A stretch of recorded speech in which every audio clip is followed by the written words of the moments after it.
Olá, tudo bem? Tá começando mais um programa Ideias e Negócios e já começamos o programa convidando para você seguir nossa página no Instagram, ideiasenegócios.ginecesa.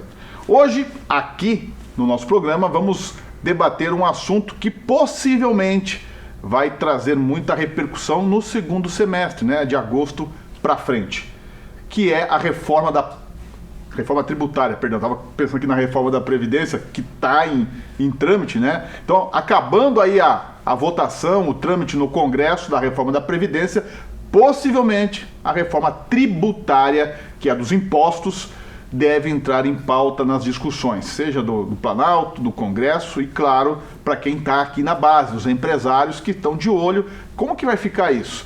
Essa reforma tributária é boa para quem, né? Sobre esse assunto, eu vou conversar com o Carlos Santana, que é advogado, e que vai tirar aqui algumas dúvidas para a gente sobre a importância da reforma tributária. Carlos, primeiramente, muito obrigado por estar aqui com a gente. Obrigado, Inês. Prazer é meu.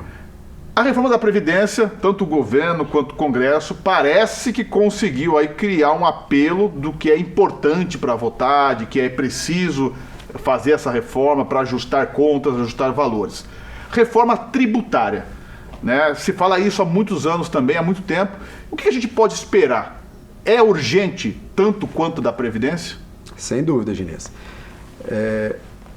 A tributação no Brasil há muito tempo ela é discutida em relação aos excessos, à complexidade e a dificuldade que o empresário pequeno, médio ou grande ele tem para se organizar para poder responder não só à alta carga tributária nacional, mas também à complexidade do sistema tributário brasileiro.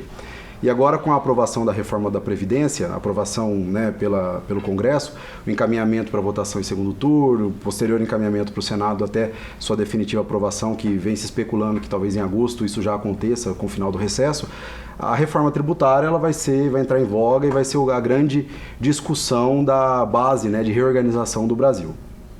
Agora, quando a gente fala de reforma da Previdência, para quem é empresário, e está ali no Simples, ou no Simples Nacional, ou é o microempreendedor individual, que em tese já tem alguma simplificação nessa metodologia de cobrança de tributos. Isso também muda. A ideia é criar um ambiente mais favorável, mais dinâmico para a cobrança de impostos e também mais claro para quem paga esse tributo? A gente está falando da reforma tributária. Em relação à reforma tributária, o que é importante se destacar é que existem já duas discussões, né, em relação à PEC 2019, a PEC 45 2019 e a PEC 110 2019. O grande contexto que vem se trazendo para a classe empresária, de fato, é a simplificação do formato, né, da tributação no Brasil. Hoje a gente tem a hierarquia dos tributos, a gente tem uma questão relacionada ao tributo federal, estadual e municipal. Então, todo esse contexto do complexo Então, em relação a esse complexo tributário, o que é importante é a gente poder entender que os tributos federais, estaduais e municipais, eles vão continuar existindo. No entanto, o que está se pretendendo é que haja uma unificação dessa carga tributária de modo a trazer uma maior simplificação da gestão para o empresário. Seja o pequeno empresário, o médio empresário, até as empresas de grande porte, que independente do seu tamanho, do seu até volume de funcionários que tratam desse setor, sofrem ainda assim com essa complexidade aqui no Brasil. Quando eu faço um comparativo, por exemplo, com o regime, estou no Simples, enquadrado no Simples, já foi uma tentativa de simplificar, de unificar alguns tributos, né, de agilizar. Quer dizer, é ainda um caminho para um aperfeiçoamento melhor à reforma. Sem dúvida. A reforma que está sendo proposta é um aperfeiçoamento, sim, né? O Brasil, além de ter a maior carga tributária, inequivocamente ela tem dos sistemas tributários mais complexos do mundo. Não à toa que tanto o pequeno como o médio empresário, o empresário estrangeiro que quer se instalar no Brasil, ele tem muita dificuldade na compreensão do sistema legislativo, né, do sistema legal das normas tributárias no Brasil. A gente tem que pensar assim, quando uma empresa está no Simples, já houve um primeiro enquadramento para que tornasse a forma de arrecadação mais simplificada, como o próprio nome do regime tributário pressupõe. No entanto, essa simplificação ainda assim essa simplificação ainda assim pode ser melhorada. Tá? A simplificação da carga tributária no Brasil, ela pode trazer uma unificação de impostos, que é o que está sendo discutido agora na PEC, seja a que está tramitando pelo Congresso ou a que está tramitando pelo Senado, para trazer uma maior facilidade do empresário visualizar o que de fato está compondo a base de custo dele. Destravar também do processo é importante. É importante. A parte de destravar o processo, isso vai vir com essa simplificação, né? Essa é a palavra-chave, eu acho, da reforma tributária. A simplificação, de fato, vai destravar uma série de processos produtivos para as empresas. Ok. E será que a reforma tributária significa menos impostos? Significa tributos mais baixos? Bem, é isso que a gente vai responder daqui a pouquinho, no próximo bloco. Tem alguma dúvida sobre finanças, sobre investimentos, que você queira debater aqui com a gente? É só você mandar um WhatsApp 99956-2385. Estamos aguardando aqui a sua participação. Se você também preferir, pode entrar pelo nosso Instagram, ideiasenegócios.ginecesar. Fechado? Agora eu quero chamar a atenção para você de uma empresa, né, de uma parceria com o programa Ideias e Negócios. Já pensou comprar jeans infantil direto da fábrica? Conheça um pouquinho sobre a Jeans for Kids de Campo Grande. A Jeans for Kids trouxe para Campo Grande looks modernos e confortáveis para a criançada. Muito estilo, diversão e atitude fazem a composição perfeita das coleções. Tudo é produzido com muito carinho pela MRX, no interior de São Paulo. Isso significa que a Jeans for Kids traz todas as novidades para meninos e meninas direto da fábrica. E claro, com preços especiais. E para comprar é muito simples. Todo o atendimento da Jeans for Kids é personalizado. Basta mandar um direct no Instagram ou pelo WhatsApp 99973-3949. Fale com a Lu, que ela vai te atender com toda a atenção e carinho que você merece. Viu aí as dicas? Então, reforço mais uma vez para você entrar em contato com a Jeans for Kids. Está aqui o endereço para que você acesse o Instagram e conhecer um pouquinho mais dessa oportunidade de moda e a vantagem de ser direto da fábrica. Combinado? Vamos para um rápido intervalo. Na sequência, tem mais ideias e negócios.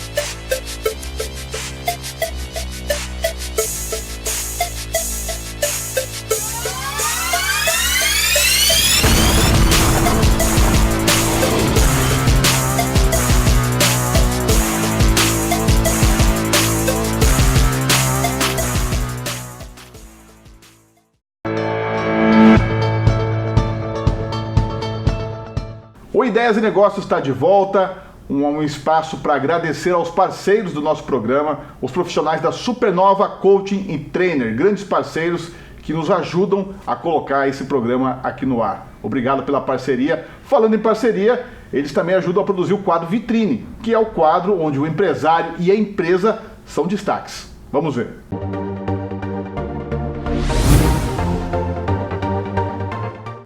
Há 45 anos atrás, ele sai do Líbano devido à guerra. Começou a guerra civil e ele achou seguro sair do Líbano e veio tornar a estudar em Campo Grande, no Mato Grosso do Sul. Mas quem vai contar essa história para mim é ele mesmo, Calil. Tudo bem, Calil? Tudo bem, 45 anos atrás? 45 anos atrás. Estava morando no Líbano, estudando no Líbano e naquela época já começaram os sinais de uma guerra civil, correto? Então a segurança estava muito comprometida. E devido a essa situação, então eu resolvi sair do Líbano, vir para Campo Grande. Meu irmão morava em Campo Grande. Ah, tá, em Campo Grande. Então, Campo Grande é porque tinha alguém em Campo Grande já. Isso, meu irmão já morava aí, era casado em Campo Grande, tinha também meu tio, a família dele também. Então eu já tinha um apoio aqui, tem alguém onde, vamos supor, eu posso receber alguma ajuda, correto? Sim. Então vim com essa intenção. Aí comecei a fazer o cursinho naquela época, galeno, na Cândido Mariano, com Calógeras, correto? Só que vencei meu prazo de turismo e não consegui nem chegar até o vestibular, fazer vestibular. E daí aí tive que sair. Saiu de lá porque... Porque tem que marcar a saída no passaporte, vencer o prazo de turismo, que vim como turista, para não ficar ilegal. E a fronteira mais próxima era Pedro Juan Cavalheiro. Então eu vim para cá, dei saída no Brasil, entrada no Paraguai, na intenção de voltar para o Brasil. Aguardar esse... regulamentar minha situação, consegui o modelo 19, vamos, o documento legal, né? Que hoje é o Registro Nacional de Estrangeiros, hoje que se usa esse nome. Só que demorou muito para sair o modelo 19. E o senhor foi época. ficando aqui no Paraguai. Na verdade, cheguei a voltar para lá também com o visto de turismo, venceu de novo e voltei para cá. Então era assim, a questão nessa tentativa de tirar o modelo 19 e já fazer aquilo que estava programado por mim, né? Eu não tinha a intenção de morar no Paraguai, na minha programação, era Campo Grande, era Brasil e só, não tinha outra opção. Só que devido a essa situação, fiquei obrigado a passar bastante tempo aqui. E aí que eu pensei, esse aqui, como eu te falei, cheguei em 74 no Brasil, 75 abril estourou a guerra lá, correto? E nesse tempo que passou, eu comecei a trabalhar aqui em Pedro Juan Cavalheiro com loja comercial, né? Mas trabalhar para os outros? Não, comecei com loja particular minha, então, né? com que idade, mais ou menos? 24 anos? Aí não, aí já estávamos em 1978. 78 já estava com 27 anos. Nós estamos falando de uma empresa que hoje tem 150 colaboradores da tradicional Studio Center. Calil, de lá para cá, então, como que foi esse crescimento dessa empresa fantástica que você tem hoje? Olha, desde 78 até 83, então estava legal, a coisa estava indo muito bem, resultados muito satisfatórios, até que chegou a desvalorização do real em 1983, na época do presidente da República, João Figueiredo. Isso. E aí que quebrou nosso movimento. 30%, desvalorizou o real 30%, assustou o pessoal, não apareceu mais gente aqui, até que já estava praticamente partindo para procurar outro negócio. Outro segmento. Outro segmento, porque praticamente parou o nosso movimento aqui. Eu fui diminuindo a mercadoria naquela época, na medida possível, sem fazer reposição, porque não tem venda. E chegou a um ponto que era para partir para outra área, outro tipo de trabalho. Só que naquele tempo não consegui encontrar outro ramo para ingressar. E isso já tinha passado uns 5, 6 meses nessa situação, ou mais. E falei, bom, vou provar de novo. De repente o mercado pode ter reagido. E reagiu. E reagiu. Então aí comecei a fazer reposição de mercadoria e já passei para outro salão maior, correto? Alugado também, na Doutor França, porque primeiro eu estava na rua Mariscal Lopes. Antigamente era a Casa dos Pueblos e eu estava próximo da Casa dos Pueblos, antigamente. Passei para a rua da frente Doutor França e fui trabalhando num salão maior, correto? E aí fiquei ali de 85 até 90 nesse local alugado, até que comprei um terreno onde está o Studio Center hoje.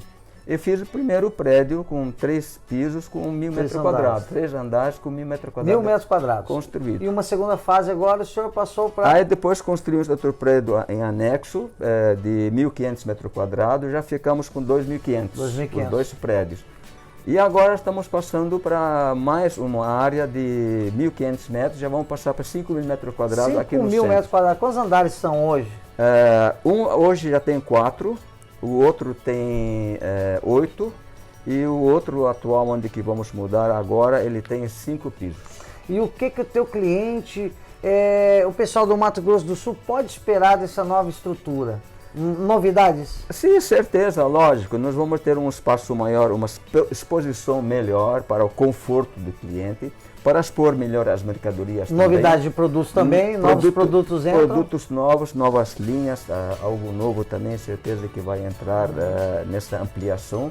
Então, tudo nós estamos pensando em trazer o máximo possível de produtos que agradam nossos clientes, porque nós conhecemos o perfil do nosso cliente. Sim, é um cliente, inclusive, que dá valor ao seu tradicionalismo, dá valor à transparência dos seus negócios e à qualidade do seu produto. Então, você que veio e pensa em vir comprar aqui no Paraguai, daqui para dezembro, não faça nenhum tipo de negócio sem vir primeiro no Studio Center, porque existem grandes novidades. Eu estou aqui, eu estou vendo, né? E tem muito mais para vir ainda, hein? Bom, meu nome é Cláudio Ribas. Meu Calil Raj. E esse é o quadro Vitrine.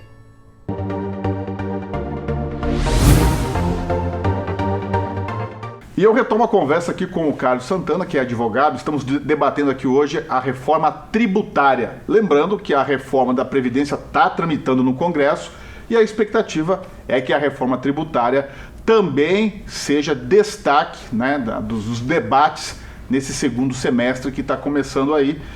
Carlos, nós falamos aqui um pouquinho, né, da simplificação, que essa seria a palavra da reforma tributária. E eu deixei uma pergunta, né, no outro bloco.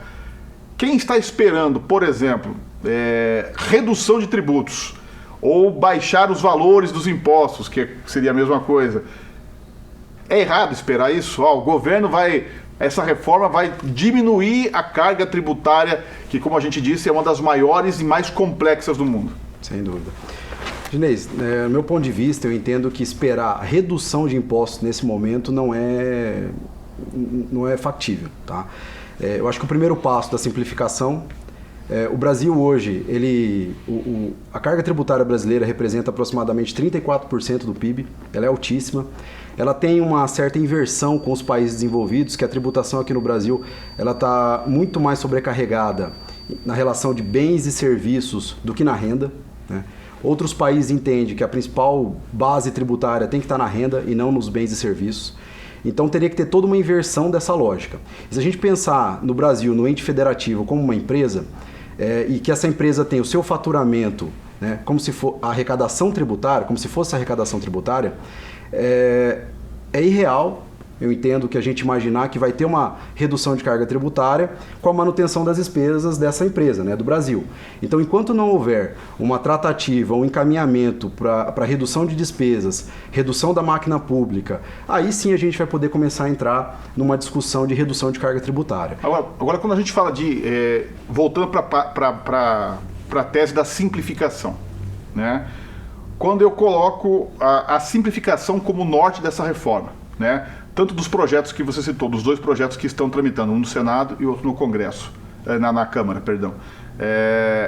O fato de eu simplificar, de eu agilizar, isso, de certa forma, já é importante, não só para o país, mas eu digo para o empresário, para o pequeno, para o médio, para o grande. E por que é importante? Sem dúvida. Se a gente imaginar que a complexidade do sistema tributário que nós temos demanda uma série de mão de obra especializada no assunto, softwares, uma burocracia para poder adequar aquela carga tributária ao teu bem, ao seu serviço, ao entendimento de como que aquela carga tributária impacta a minha decisão de abrir um novo negócio ou abrir uma nova frente para a minha empresa.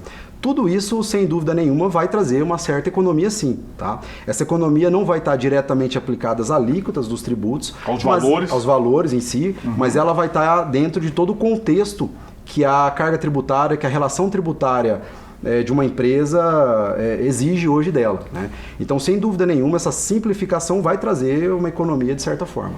Agora, você acredita que a reforma tributária vai passar pelos mesmos embates, ou pelas mesmas dificuldades que a reforma da Previdência? Vai ter que se gastar muita saliva ainda para poder justificar, ou por ser mais vinculado a empresas, de certa forma passe com mais facilidade perante o Congresso? Ginês, acho que sem entrar no mérito de ideologia política, eu acho que qualquer aprovação nesse nível de complexidade vai passar por um debate rigoroso, né, entre situação e oposição. E acho que o principal contexto que vai ficar aqui é a questão de se tributar a renda, né? As grandes fortunas, os dividendos. Eu acho que isso é o que uma parte da bancada, seja do Congresso ou do Senado, elas vêm exigindo há algum tempo, né? Ou querem que isso de fato se implemente na medida em que isso é mais interessante para a situação ou para a oposição.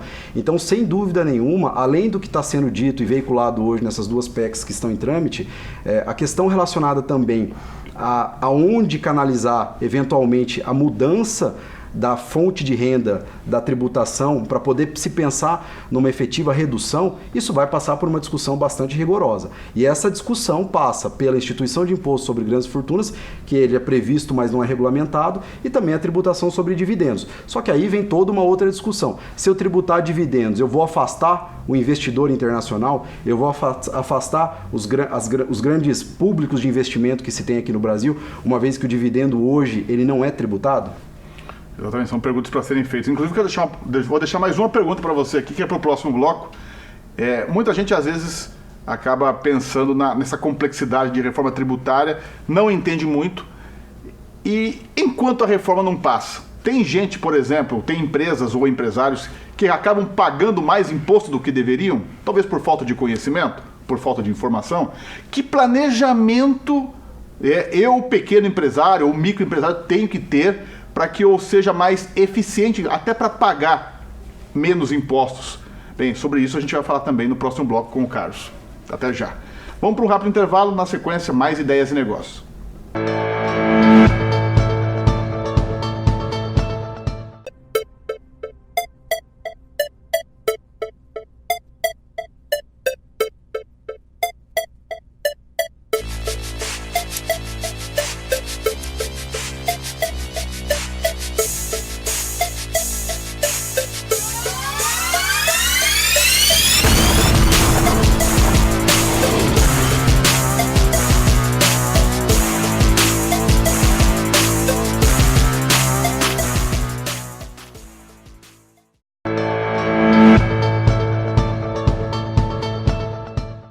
O Ideias e Negócios está de volta.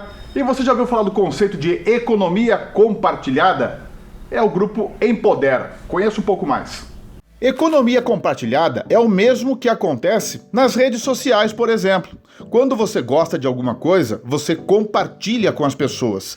Imagina você comprar produtos até pela metade do preço, pelo simples fato de estar cadastrado na Empodera. São mais de 1.000 produtos à sua disposição, desde semijoias até produtos de nutrição. Você compra mais barato, economiza e ainda pode ganhar um bom dinheiro com as suas indicações. E isso faz parte da economia moderna. E se você gosta de vendas, imagina o quanto você pode lucrar pegando produtos de alta qualidade direto da Empodera. Os lucros podem chegar a 100%. Quer saber mais? Pesquise, se informe e tenha muitas vantagens. É só acessar o link Empodera MS, que está aí na tela da sua televisão. Chegou a hora do quadro Papo de Líder. Vamos ver qual é o tema dessa semana.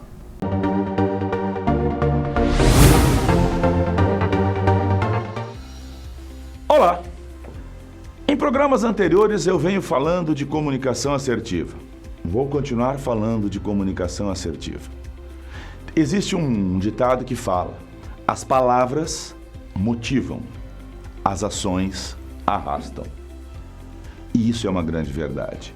As nossas palavras, elas motivam as pessoas.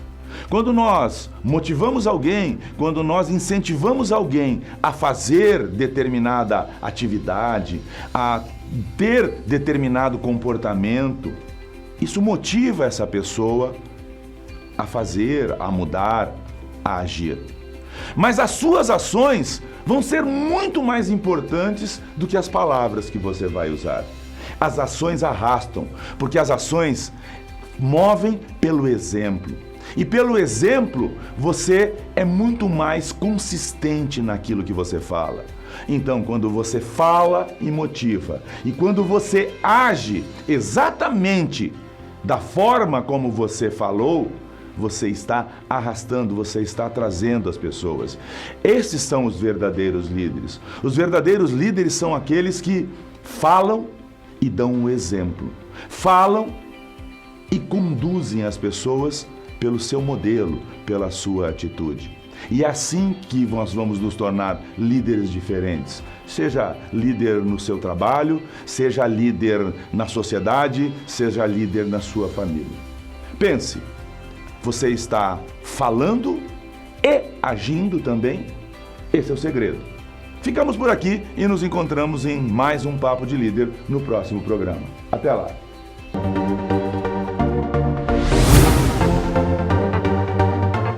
O assunto do programa de hoje é a reforma tributária. Já estamos aqui conversando com o Carlos Santana, que é advogado, e eu vou deixar aqui uma pergunta, Carlos, que a gente até abordou no segundo bloco, que é sobre a questão da desinformação. Enquanto não se aprova, enquanto se aguarda, a gente falou já da importância da reforma tributária, porém existe um nível de desinformação, até por conta da dinâmica do que é o tributo hoje no Brasil, muitas normas, informações novas que chegam, é difícil ficar atualizado. É comum o empresário, não importa de que tamanho ele seja, pagar, às vezes, por desconhecimento, mais tributo do que ele deveria estar pagando? Olha, Inês, considerando tudo que a gente conversou aqui, essa complexidade que a gente tem das normas tributárias no Brasil, é bastante comum, sim, tá? Acontecer que a empresa esteja ou arrecadando mais do que deveria, ou eventualmente até gerando um passivo que ela própria não conhece, tá? Então, o desconhecimento da legislação tributária, ela impacta diretamente nesses casos, né? Você estava me contando que são cerca de 4 milhões de normas tributárias. É isso. E isso atualiza-se todo dia. Sim, se você fizer todos os cruzamentos possíveis, considerando os estados da federação, os municípios, a legislação federal, é plausível que se chegue aí a um número próximo, até um pouco superior de 4 milhões de normas tributárias. Existem até alguns dados estatísticos aí que dizem que se a gente somar toda a legislação tributária no Brasil, ela pesaria quase 7 toneladas, né?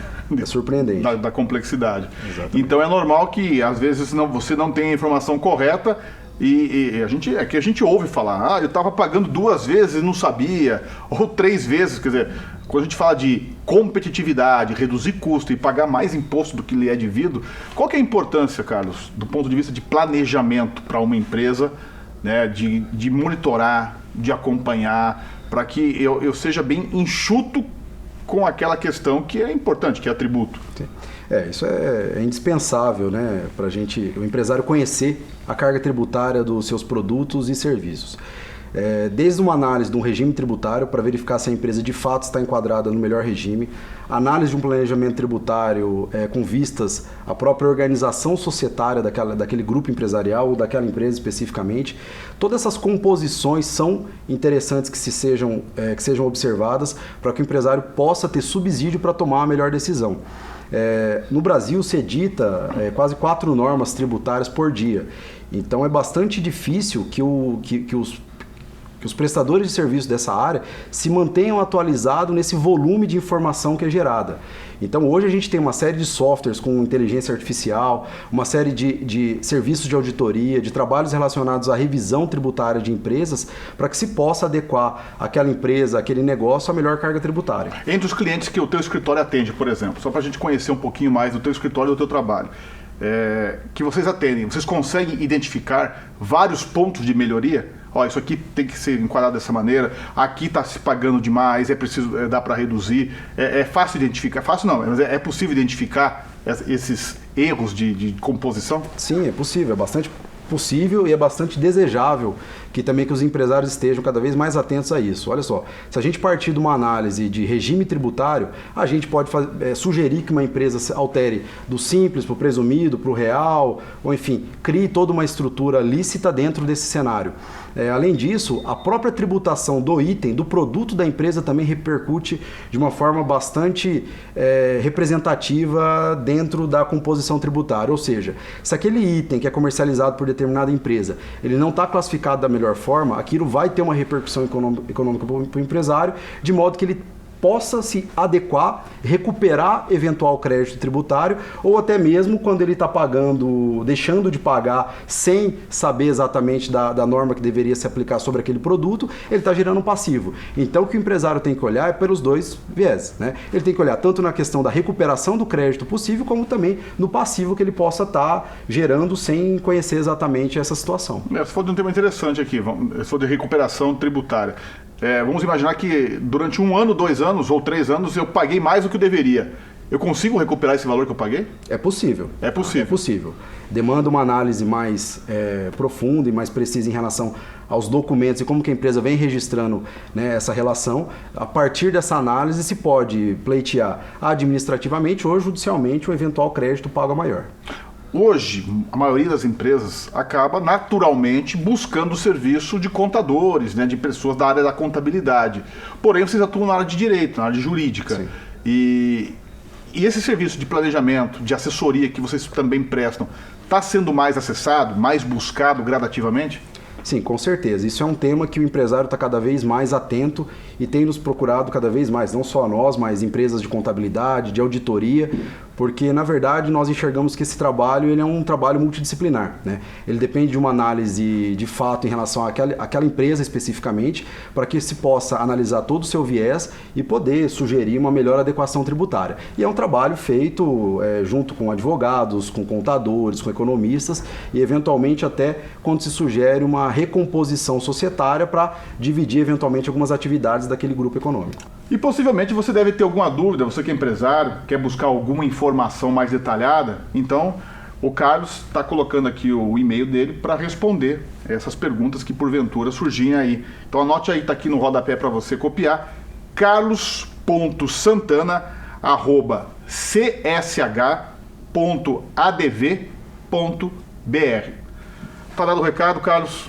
Muito obrigado pela participação aqui. Obrigado, Inês. Eu que agradeço o convite. Grande abraço, pessoal. Um privilégio estar com vocês. A gente se vê por aí. Grande abraço. Tchau.